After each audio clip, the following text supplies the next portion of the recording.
কাহিনী কিন্তু মোটামুটি একই, কোনো ব্যতিক্রম নেই।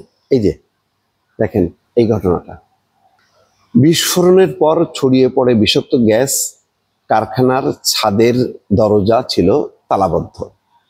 মিরপুরের শিয়ালবাড়িতে কালকে যে ঘটনা ঘটছে, 16 জনের মর্মান্তিক মৃত্যু। কালকে দুইটা, একটা হলো গার্মেন্টস কারখানা, আর একটা হচ্ছে পাশে হচ্ছে কেমিক্যাল গুদাম, দুইটাতে। আচ্ছা ধরেন ওখানে যদি আশেপাশে আরো 50টা কারখানা থাকতো বা গুদাম থাকতো, চিত্রটা আমরা কি দেখতাম? একই দেখতাম। অর্থাৎ সেখানে অগ্নি নির্বাপনের কোনো ব্যবস্থা নেই।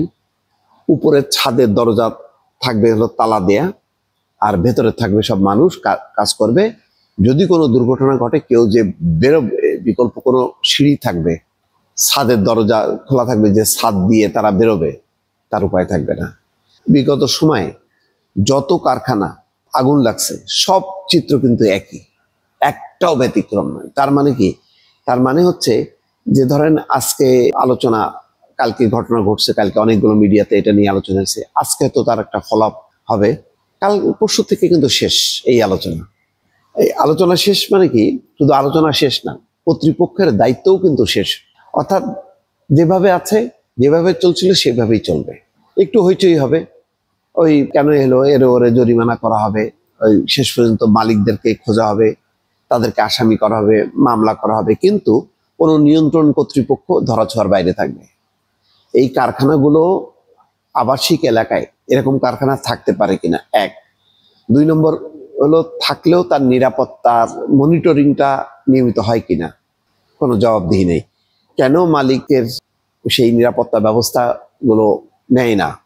কেন এখানে কর্মরত যারা শ্রমিক কর্মচারী আছে, তাদের কি কোনো ইউনিট আছে কিনা যে তারা তাদের নিরাপত্তাগুলো মালিকদের কাছ থেকে নিশ্চিত করে? যেমন সে তো বেতন পাওয়াটা নিশ্চিত চাই, কিন্তু তার জীবনের নিরাপত্তার জন্য কারখানার যে সমস্ত ম্যানুয়াল যেগুলি থাকা উচিত, সেগুলি আছে কিনা, এগুলি তারা মনিটরিং করে কিনা বা তারা দাবি করে কিনা? না, করে না। তো সব মিলায় কি হয়েছে কি, আমরা মরণজনের প্রস্তুত। কর্মী থেকে শুরু করে মালিক, নিয়ন্ত্রণকারী কর্তৃপক্ষ, কারো কোনো দায়িত্ব নেই। আপনি একটা যে কোনো বিল্ডিং, একটা কারখানার বিল্ডিং এর জন্য অনেকগুলো সাধারণ বাসাবাড়ির মতন তো আর কারখানা হয় না, কোনো কিছুই নেই, কোনো কিছু বালাই নেই। এটা চলছেই, চলবে।